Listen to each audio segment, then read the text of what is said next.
All right, welcome everyone to the inaugural show Yay. episode of the Armchair Show. Special feature episode. Yeah, this is the one that goes on the back of the DVD disc, right? Yeah, Yeah. This is one that no one's ever going to hear. Yes. This is a show that we are starting. This is we've described this as the show of two guys narcissistic enough to think that you actually care about our opinions. That's right. That's right. Ultimately, I mean, this guy, I guess, a brief introduction. We're simply, my name is Jonas, Oh, my name's Shane. and the idea here is just to take different things of the world, ethics, politics, religion, just general psychology and thought, and different points of view, but bringing them together in a space where, different sides can come together and talk with mutual respect. And we can actually seek whatever that truth might be. That's right. The ultimate idea is that you can oppose each other's opinions and still love each other at the end of the day. Yes. And there's knowledge and wisdom to be earned from exploring ideas opposite of your own. Yes, absolutely. And the introduction that Jonas has provided is a perfect example of that, because he didn't mention that we're also going to talk about science and nature and interesting elements of mathematics and things like that. I like science and nature. Obviously not where my mind went, but okay, yes, I completely agree. But yeah, no, and Shane and I have been good friends since way too long. Yep. And are very different, but at the same time we've decided that we've been having these conversations for years and years and years, and we thought maybe others might be able to join along, and if nothing else, hear our side and give your voice out there too. Yeah. We want this. Absolutely. we want the audience to be a part of this also. Yeah. And so we'll be having emails come in and discussing those, but we're also going to weekly have a different topic from different sides. Some might be a debate, some might just be informational. That's right. Maybe kind of interviewing each other. Sometimes we're actually completely agree and are just really excited and want to talk about something Also that we true. love, and And probably more often than not, there's going to be a lot of nerdy references. Yeah. That's going to be the nature. Yeah. And other than that, it's just going to be checking in and trying to make ourselves think a little more. Not just take what we think for granted, but challenging each other and trying to grow together. Get that dose of dopamine from extracurricular brain activity. That's right. Yeah. So with that, I believe Shane has the first topic today, and why don't you go ahead and introduce it, whatever it is. So I was thinking for our little bonus feature thing, I often hear it said in books and in movies that you want to show the story, not tell the story.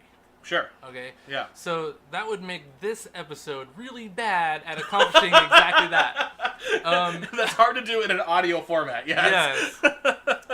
So I was thinking that as a special feature episode, it would be appropriate to take turns sort of describing our perspective on a pretty broad topic.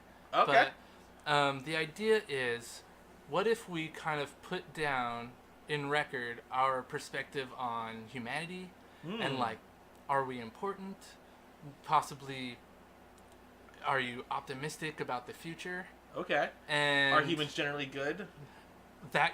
You could touch that if you Okay. want to, Okay. But really the idea is that the whole left brain, right brain thing, right? It's been scientifically disproved, so it's not really legit, but sure. For the purposes of the analogy, I think it works. And in this situation, generally, terminology, sure, yeah. Yeah.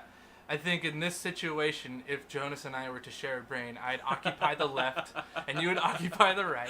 And probably somewhere there, yeah. but we do have strong tendrils of influence and interest that reach across. To get technical, that would be the corpus callosum. We cross over, yeah. Ooh, I'm busting out my psychology degree already. I like it. So, okay. I'll offer to you. Yeah. You could take a first run at it, or I could, and sort of establish the tone that I was thinking. Okay. But if not, if you want to go for it, I leave it up to you. I'll think of, so just kind of generally, w- what is a view of just kind of humanity and what it means to be human, kind of thing. Yeah, yeah. Okay. Our purpose, if there is one. You Okay. know? Well, I mean, oop, I hit the thing. To show my cards a little early, I suppose. Special feature episode. Special feature episode. Yeah, you already guys already know this. Yeah. But obviously, purpose-wise, I would say our purpose is to worship God and have a relationship with Him. Humanity-wise, like, what does it mean to be human? Again, at least religiously, I would say that's having the image of God, right? And I'd say that is what makes us special, right? I would say the things that are identifiable, that are clearly different, that make humanity special is, really the ability to reason widely, like the use of knowledge and abstract thought. Yeah. The ability to tune in to the moral realities of the world. What else? Well, I would say even another interesting thing, kind of touching on the good bad thing, is the fact that we are dualistic by nature, right? Sure. Within all of us, we have the capacity for incredible good and self-sacrifice and doing incredible acts of courage, but then also the capacity to be very self-serving and do very destructive things, right? We always have kind of that pull within us, versus animals are just, they do what they do. There's not really a struggle there. They're not really weighing these choices. Yeah. So I would say those are the couple of things that, at least starting with just the topic of humanity, not necessarily talking about the future or anything, but I would say that those are some of the things that makes it unique. So Nice. Yeah. So Shane, I'm curious about your thoughts. Yeah. Well, my perspective is quite different. I would imagine so. If you said any of those, a lot of those things, I've been very shocked. Yeah, but it's a beautiful thing you said, and I couldn't agree more with a lot of what you said. But from my point of view, what I see in the evidence that's out there and the research that's been conducted is that humanity, just like everything else that's alive on planet Earth, is nothing more than super complex biological machines. But these complex mechanisms are functioning within the same rule book that the rest of the whole universe is. It's the same set of laws that say a ball rolls downhill if you drop it on a slope. Okay. So the laws of physics and chemistry. Okay, so all the physical laws. Yeah. Okay. And some would Just argue... interacting with each other. Yeah. So some would argue that would mean... that would take some of the mysticism away from life and how to feel a sense of spirituality if you see the world that way. But I do have a strong sense of spirituality because what I think is amazing about what I see as our reality is that through pure circumstance and 4 billion years of evolution on Earth, we have gotten to the point we are, as far as we know, the only intelligent enough creatures to name ourselves and to call the cosmos the cosmos. Okay. Yeah.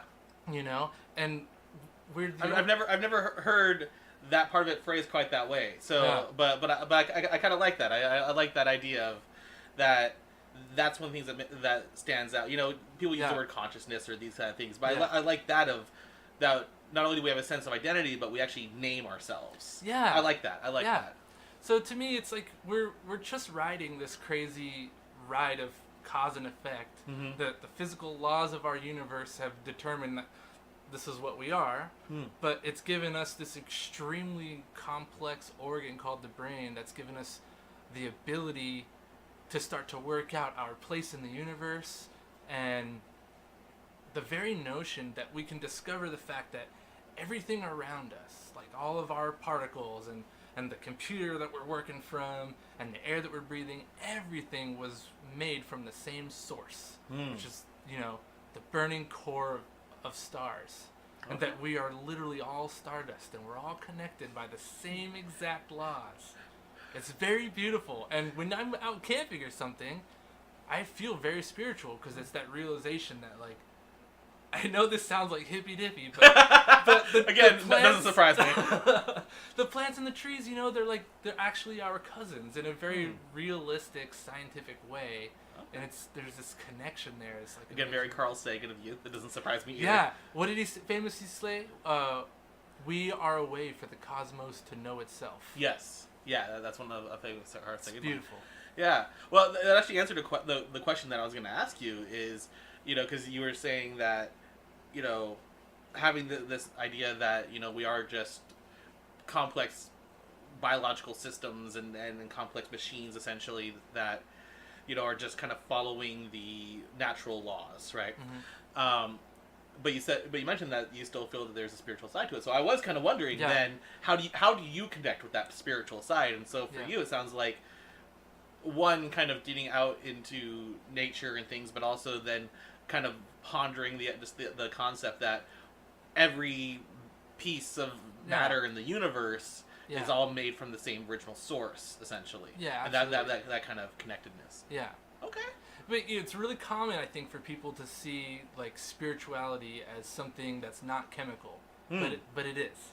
Okay. It's just that's the name that we have assigned to a very specific emotion.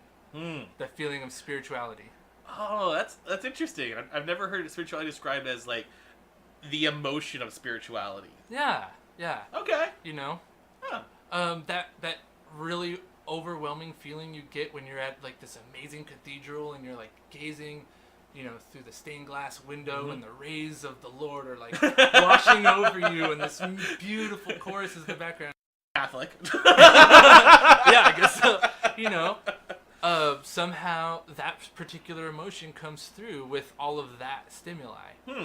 Okay. And I think a lot of people would say being out in nature and experiencing that connection is a very similar type of stimuli. Sure. Well, and I mean, nature itself tends to evoke that. I mean, for all faiths and belief systems and things, right? Whether it is atheist, agnostic, Christian, Muslim, Buddhism, I'm sure, that whether it's the idea that we're all connected to the universe, whether it's the idea that,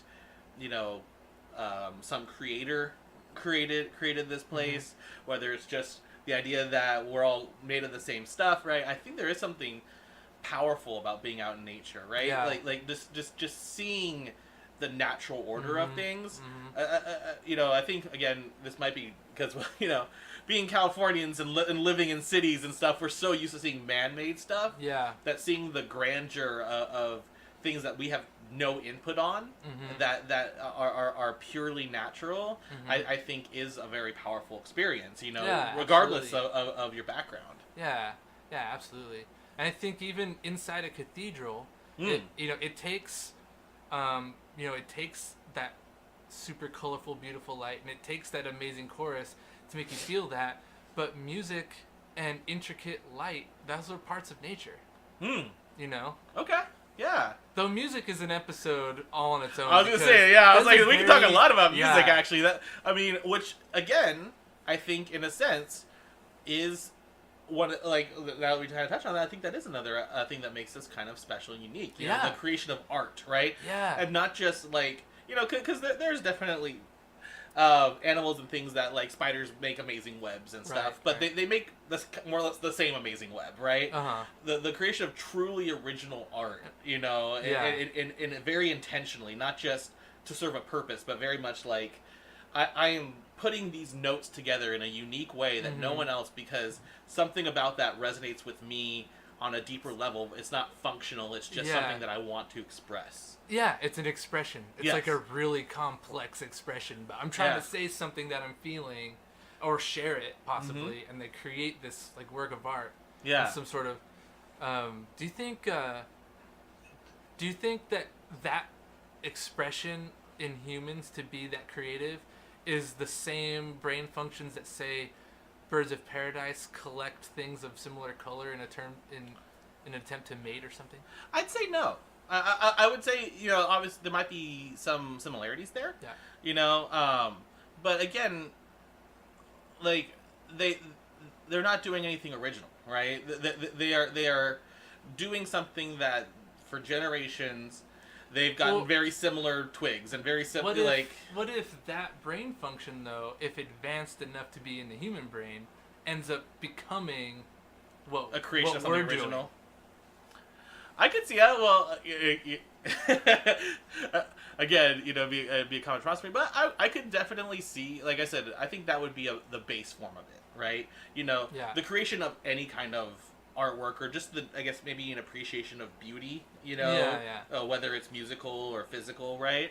I think is that base function, and just being attracted to things that are visually interesting, and then goes from that to I want to capture that visually beautiful thing, in some way, whether I also want to take it with me or whatever, to, well, now I want to create my own visually beautiful thing that's never existed before, right? I think those are kind of that evolution. Yeah. that evolution of thought, right? That kind of growth. Yeah. Right? But I think you might have something there that it is different, because thinking about it for a moment longer, I'm realizing that these animals that do these colored coordinated collections, it's purely a mating ritual. Yes. And humans don't necessarily only ever make art for mating. Sure. Well, in fact, some of the most beautiful art's based off of tragedy, right? Oh, so man, that's whether true. the loss of a mate, or like, and that's I know one of my favorite, I can't remember the name of it right now, but one of my favorite paintings by Picasso is based off of this war, and it's just this massive mural of people being of death and things, but it's it definitely has nothing to do with mating or attraction. It's purely on expressing emotion into what becomes a very beautiful way, but in a sense, in tragedy, Yeah, you don't see that in the animal kingdom. No. Yeah, I mean, the closest you get is, animals definitely seem to mourn. Yeah. Like, we happen to have a dog in here right now, and, he's mourning the fact that he can't go outside of the room. That's right. But, like, when an owner passes, you do see that dogs will mourn, that they don't come around, you see that in elephants, too. So there definitely is they can experience definitely emotions and senses of loss, but we can skip that. Yeah. But yeah, so they definitely experience like those kind of things, but they don't encapsulate it. Yeah. Right. Yeah. They don't attempt to express it in a different outwardly. way. Yeah. It's purely just a response. They don't then take that and transcend it into something greater. So, not to completely derail our episode, but we started talking about art and expression and stuff. And, That's true. That's part of being human, right? Yeah. That is so human of us. That's very human of us. Well, I do want to kind of hear though your thoughts, because you mentioned, and maybe we can do this, kind of shortly. But I do kind of want to hear your thoughts about, like, the prospects of future, right? Oh, because you had mentioned that, so Yeah. I'm kind of curious. Like, I started the other side. I want you to start this side. Okay. So spoiler alert, I'm very optimistic. Okay. About the future. Okay, that's good. Yeah. I just, as we just kind of discussed in like length, but humanity is very special in the universe. Potentially unique. Potentially unique. Yeah, as far as we know, we are the only... In our experience, yeah. Yeah. Well, mind you, we haven't looked very far, but... There's a lot of universe. Yes. Unimaginable. Our brains can't even conceive of how massive it really is. Yeah. But I believe we will eventually see it all. That's how optimistic I really Wow. am. Because the thing is like... So humanity has only been civilized for like 10 to 12,000 years. Yeah, something around that, based off different estimates, yeah. Yeah, it's an extremely tiny like maybe sliver. 20,000. We can say 20,000 Yeah, at the most, right? Okay. We've been around for about 200,000 in a current form, but civilized, society and culture and everything hasn't really been at least recorded until that briefly ago. We've sure as hell come a long way since then. True. But evolution moves way slower than that. So we are very much primitive creatures living in a world not designed for us, but by us, for us. I don't know. I don't know exactly how to put that, but Okay. But what I'm thinking here is technology is going to be like our saving grace. Our inventiveness as human beings is going to stop us from destroying ourselves. And if we can manage that, and I think we will venture to the stars eventually. I really think so. I think that people are inherently good. There's way more good people than there are bad ones. The internet seems loud with negativity, but I think that's because those are the people who are vocal. Yeah. Not the good ones. Well, and plus just the anonymity of it. Yeah, right. These same people who are like treacherous on the internet would not be that way to people's faces. Yeah. I actually was very recent. I posted it on Facebook. You might have seen it, but I saw a video that was too true for me, and it was the tagline was, "This is how people argue on the internet versus real life," and it had two dogs that were barking at each other, going crazy, but they were on either side of a glass door. And they're barking at this, going nuts, and like they're gonna like fight, right? And the moment the person opened the glass door, they kind of walked up and just kind of sniffed each other, and just kind of calmly walked away. yeah, absolutely. It was like that's exactly it. You know, you have that barrier. Right. You can shout and scream and say whatever you want. Yeah. But the moment, this is another human being who's literally right in front of me. That's a very different situation, right? Sorry. Go ahead. Well, I think you can almost say the internet is like giving a child a drum set. When they first sit down, they start wailing away and making a bunch of noise and stuff. But we're gonna grow past it. I think culture is gonna catch up, and we're gonna get kinder and wiser about how to use it responsibly. This technology, and I really think the future is gonna be positive when it comes to technology. Technology is gonna take us. We got this crazy toy. We got these crazy capabilities. We're all banging the drums super loudly, but eventually we're gonna make fine jazz with these drums, and I really think so. No, I could see that. Well, and the interesting thing about it too, right? Whatever. I mean, because technology grows exponentially, right? Yes, that's the crazy thing. Yeah. I mean, essentially the only thing that's It's like Moore's law or something. I think is what it's called. something like that, yeah.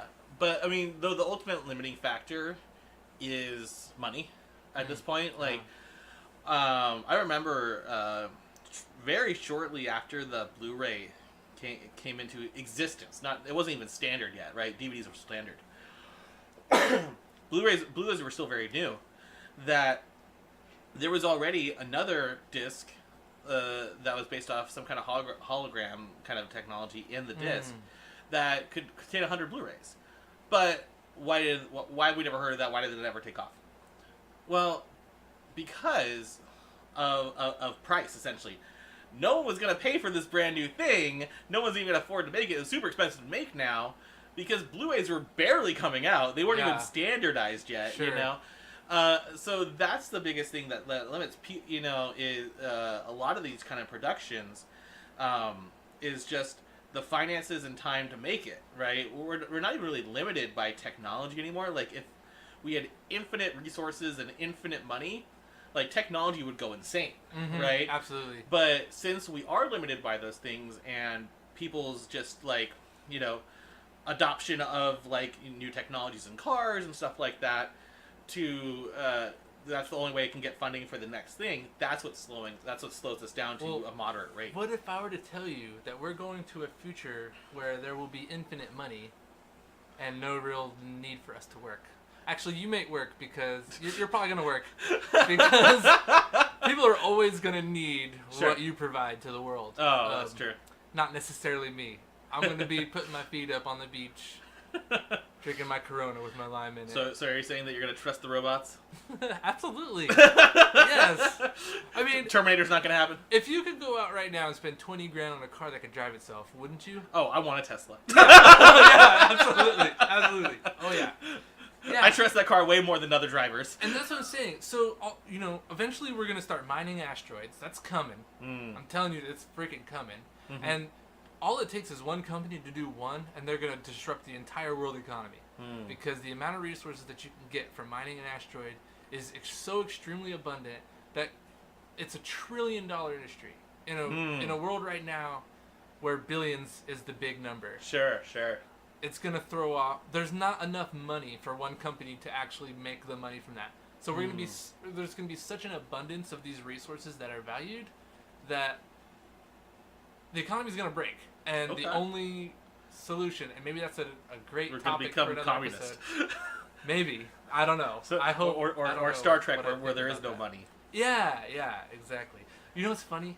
I hate to sideline this again, but I was thinking about this on my drive home, that if we were characters in the next gen, I'd be Data and you'd be a Deanna Troi. That's kind of annoying, though.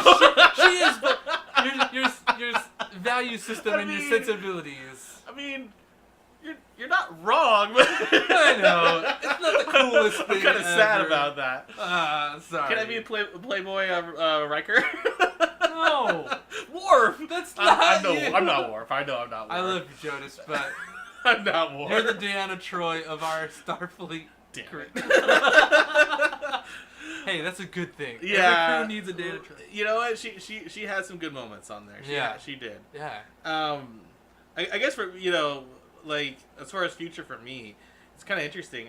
When you had asked that question, I wasn't even thinking kind of on the perspective that you were, about, like, future in space and technology and stuff.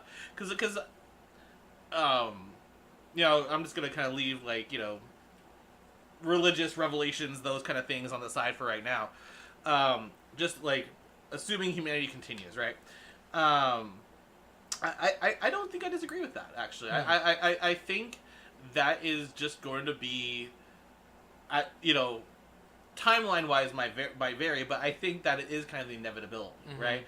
I mean, well, already taking, volunteers and kind of lists of potential people to start a colony on Mars, knowing that they'll never get there, right? Yeah. They're never going to come back, right? Yeah. I think you were telling me, they're already planning the probes for the next planet past Mars, right? right? We're going to Europa. Yeah. Oh, yeah, that's right, Europa. Yeah, the moon, right? I mean, this is where we look, right? There was a time, I know, I think the Mars rover kind of spun it around, but there was a time when people were like, "Why are you looking at the stars? Why are you going?" Yeah. Everyone, like, that kind of died off for a minute. But I think seeing the Mars rover and all the hype and everything that came along with that, I think that's kind of revitalized that. I hope so. That spirit within humanity of, like, hope you're right about that. Moving forward, you know.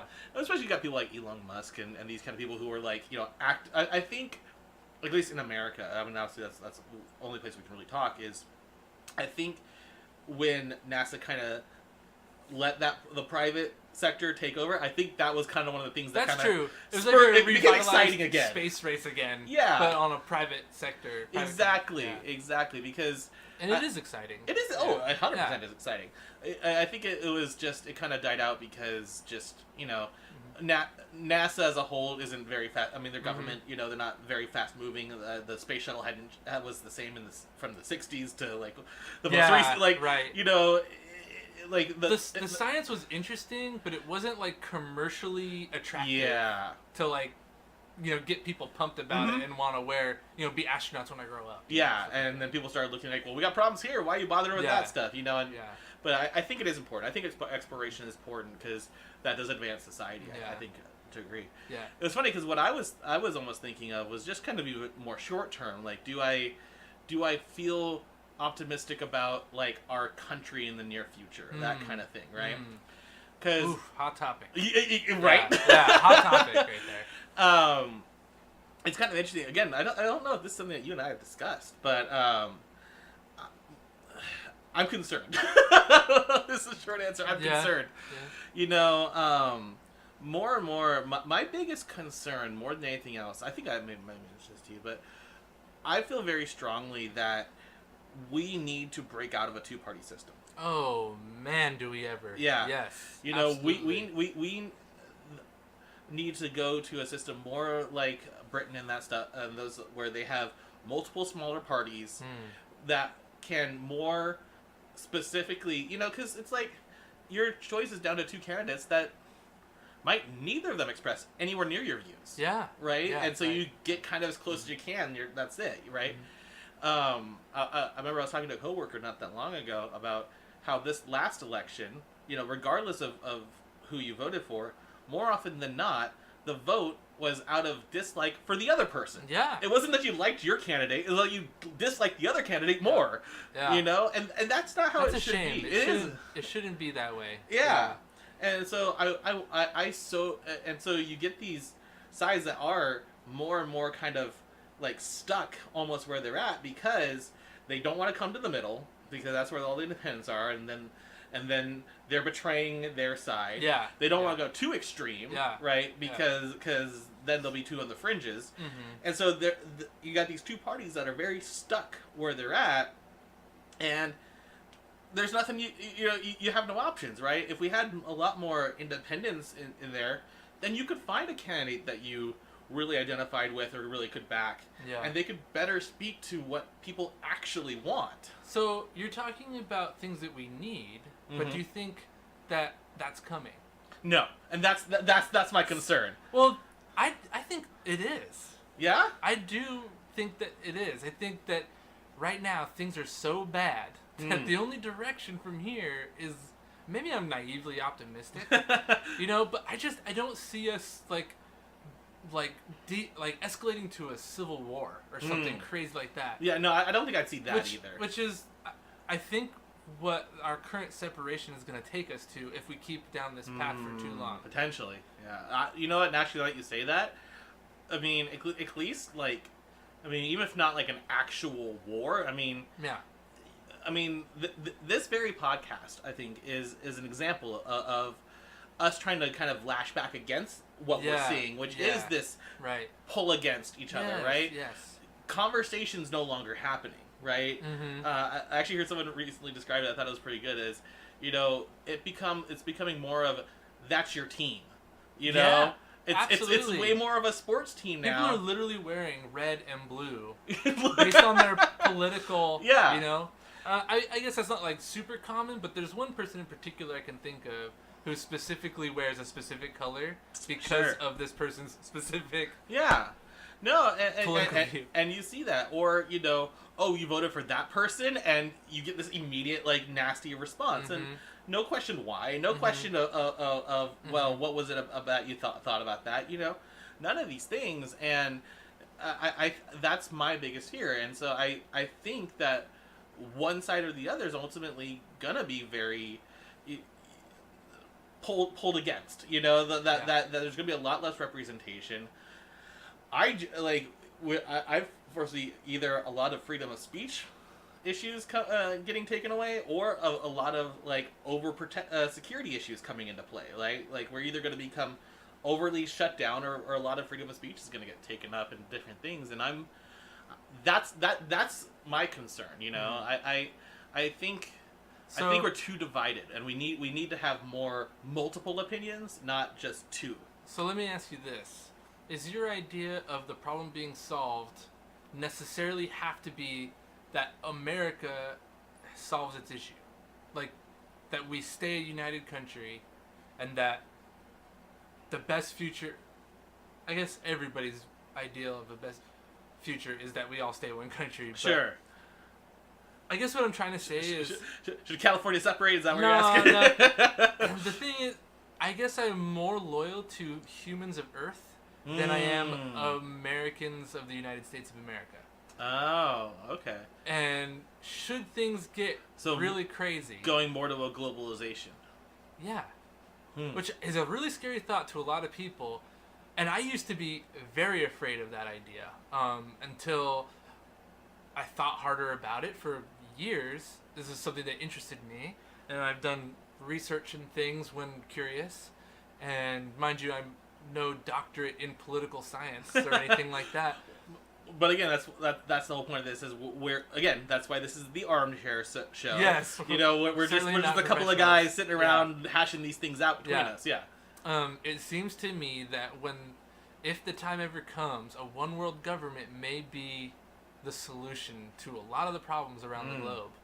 And I wonder sometimes, and I'm almost hopeful, that if we become an multi-planet species, and especially if we make contact with another species out there, we may have to become humans of Earth and not, Americans and Canadians and, it's... But well, finish your thought. Well, I guess that's sort of it. Okay. There's so many resources on the Earth. We're all killing each other for them. Mm-hmm. We all have this extreme xenophobia for each other for no reason other than man-made drawn borders. That's that certainly true. something in history, deemed it to be, Yeah. and it doesn't seem necessary to me. We could all share these resources. It's in a fine abundance for us all. Mm-hmm. When people, in the Middle East and stuff, don't have to starve or dodge bullets constantly because somebody somewhere else has all the stuff they need and they got it in abundance. I think there's a real opportunity for us to come together, share our beautiful planet, mind you, also take care of it because it's our only one right now.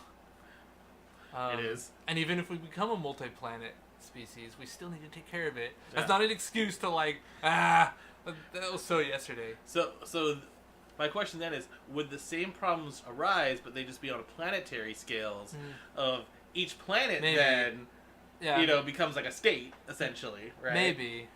Well, and also, with a greater global government, do we get more needs met, or do we get less representation? But, I mean, that would also, that's also, that transformation would be very rocky. Let's be fair. Yes. You It's know? going to take a while. I mean, we're talking centuries Yeah. of society moving forward. Yeah. But I think things like the internet and connecting everybody, sharing a forum to talk about stuff, is the first step to that possible future. Just having the global communication that we do, right? Yeah, exactly. Even in our little micro scale of one country, we know there's some crazy issues going on with Flint, Michigan's water. We would never know that had it not been for our networking together. Because the media doesn't want to talk about it until it became this huge popular thing to get ratings, and they started talking about it. But the internet knew about it way before that, and they were getting water sent to them well before it was mainstream. Okay. I don't know. Yeah, I guess my biggest concern with all of that, on a whole, I don't necessarily have any issue with the idea of a global government or anything like that. I think, I think that could come up with a lot of positives, right? Because like you said, then areas of the world that do have more resources can provide for other, it really would become a global economy, truly. Yeah.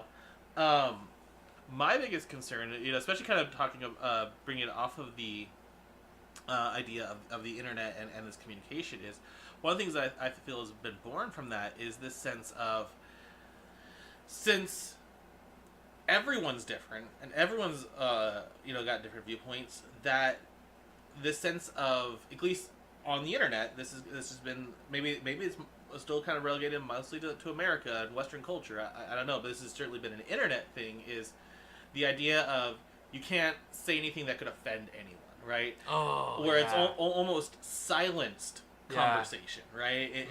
It's if you don't say something that toes a certain line or that everyone can feel happy about, if someone just doesn't like what you say, I'm offended, therefore now you can't speak. You know? I know. We could have a whole episode about political correctness.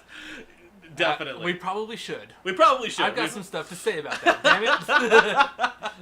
Yeah. So that would be one of my biggest concerns, is because, I do see, and I mean, I'll be honest, I've seen seeing some of the things that have happened with Christians in other cultures and some of these freedom of speech kind of issues coming up, and that does concern me. That and I definitely see America kind of going this route.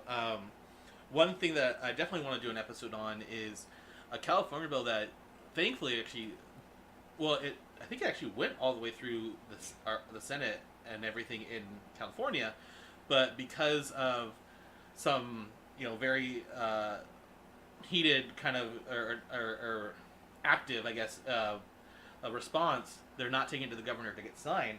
but it was this bill that came out that was about, it was real bird's eye view, real quick, just kind of, it was on the idea of they don't want people promoting services that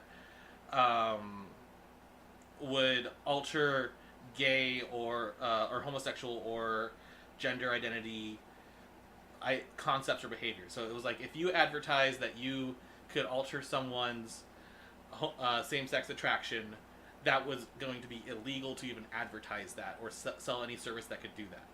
Yeah, no one heard about this bill, but the crazy thing was, it was the language of it was insane, because it was like, to even sell any product that attempted to even alter behavior of same-sex relationships would immediately become illegal. And so people started to say, well, what about even just selling a Bible, right? Yeah. That says that marriage is between a man and a woman. Does that count as attempting to alter behavior, and is that now illegal? Wow. Right? Wow. That almost became a law just a couple months ago. Whoa. And no one heard about it. I hear about this. Yeah, wow. I just found out about it, kind of after the fact, because I was listening to podcasts I listened to, and I was behind several months. And I looked into it recently. But yeah, I mean, that's something that I do want to kind of do an episode on that, because, again, no one heard about this thing. But the fact that these things are kind of getting even floated around and moving through the Senates and stuff, that's worrying to me, because, I mean, if nothing else, regardless of how you feel about those practices, like, just legally speaking, the system about the system. That's messed up. Yeah, I mean, that's a freedom of speech issue. Like that, to the point where I could say, I think that marriage should be between a man and woman. But then, if I were to even sell a book that said those same words, I could be sued for damages. Yeah. That's scary. That's scary to me. That's scary to me, and I agree with the mission of that bill. But that's scary to me, absolutely. And I think that just to kind of wrap up a thought there, so kind of show my hand politically. For me, I'm very much on the freedom side, smaller government. I want to let people kind of do what they want to do. Even if I disagree with it, just for that same reason. I want people to have the ability to disagree with me. I want them to be able to express that. So. Yeah, absolutely. So. I don't disagree with that at all. Yeah. I think I'm learning that I'm becoming more moderate than I ever assumed myself to be. Sure. I guess left-leaning moderate. Yeah, probably. But I'm getting there. Yeah. Anyways. This was definitely an interesting experiment. Yeah. No, I was actually thinking the same thing. I was looking, I was like, I think we're coming up on a good amount of time right here. We're right about 45 minutes, and that sounds like a good chunk. So, yeah, I think someday we might release this to you guys to hear it. That's weird to think about. Yeah. This is a weird, we're sitting in my bedroom and just thinking about building a podcast together. On a laptop. Yeah. Hopefully, by the time you get this will be funny and probably embarrassing. But we got off topic a lot. We're gonna have to rein that one in a little. I think. I suppose it depends on style. Yeah, I guess so. We were spitballing a lot. Yeah, we're spitballing and things, and everything's tied together. So I mean, that's gonna take some adjusting. But that's okay. We'll feel that out as we go. That's okay. I hate that we're already at 43 minutes, and I have another big question for you that I still really just want to ask you. Well, maybe we can throw it out there. We'll maybe leave them hanging with or I'll tease an answer. Okay. Yeah. All right. So, with your belief system, there's presumably a sort of end to the story eventually. Yeah. Right. Part of an end, and then something comes after. So specifically, something's come after, but I don't know what. The rapture and revelations and things. I actually don't believe in the rapture. Interesting. We're gonna have to talk about. Yeah, that. yeah. Oh wow. Yeah. Okay, I did not know that. I think that's actually a more modern concept in a lot of ways. Really? Yeah. What? Yeah. Wow, we gotta have an episode. So I definitely believe in Revelations and that. Okay. I mean, I'll admit wholeheartedly it's not my area of expertise. You know, I've looked into it some. Yeah. A podcaster and an apologist that I really like puts it this way. You know, I know a lot of people die and God wins in the end. Like, you know, Yeah. like and that's So- kind of but yeah, I do believe in, you know, a return of Christ, Okay. you So know, my question- new heaven, new earth, that kind of thing. My question regarding that is, Sure. Have you ever considered how you feel about the future of humanity? Is there a chance that is a waste of our potential if we get cut off at the end of the book? Waste of our potential? Yeah. Well, I would say no, and here's why. Right? And it was kind of, I think I kind of alluded to it a little bit anyway. Is that the end of the book? I like how you put that. Well, once the Bible closes, then it's done. You know, because that's just the end of this part of the story. Okay. You know, All right. because you know, there is I mean, according to Revelations and other parts too, you know, because it's not just Revelation that talks about end times. Yeah. There's other areas, but there's definitely the idea of the creation of a new heaven and new earth, right? Huh. And those who are saved coming back in new regenerated bodies, very similar to Christ or Jesus after he was raised, and then, you know, it's not just like we sit in heaven playing harps, right? Like Okay, all right. You know, like Yeah. that's a very pop culture-y kind of misunderstanding. Like, Yeah. but I mean, even among Christians, there's misunderstanding there. You know, it's like people are like, well, why do I get born in heaven? But there's no sense that we just sit around and drink, you know, pina coladas and we're just relaxing all the time. There's no reason to assume that work doesn't continue, right? That there's still more to do. Wow. Or that you know, it is a different experience, but that we're not just, you know, Okay. putting our feet up. You know, that there's more to the story. Okay. We don't know what that is. That hasn't necessarily been revealed to us, Okay. but there's definitely a sense that life continues in some form, but in a non broken world, in a non sinful world, and then, you know, what that's going to look like, what we're going to do, I don't know. You know, but Okay. so I guess in that sense, humanity's potential continues. Interesting. Yeah, It's an idea for another episode. that's definitely an idea. I'd Yeah. like to poke your brain about that one. Sure, Yeah. sure. I'd love to contemplate Yeah. that. So, well, I introduced it, so I guess I'll wrap this up. So this has been the B side. Yep. But yeah, so this has been our first test run of the Armchair Show. I think, all in all, I think it was pretty successful. And actually, once we got a groove going, it felt Yeah. better than when we first when we first hit record. Yeah. Yeah. No, this actually makes me more excited for it. So, Yeah. well, I've been Jonas. I've been Shane. Hopefully someone maybe hears this at some point, and we'll be back to you with another episode of the Armchair Show and a new topic. So thank you for listening.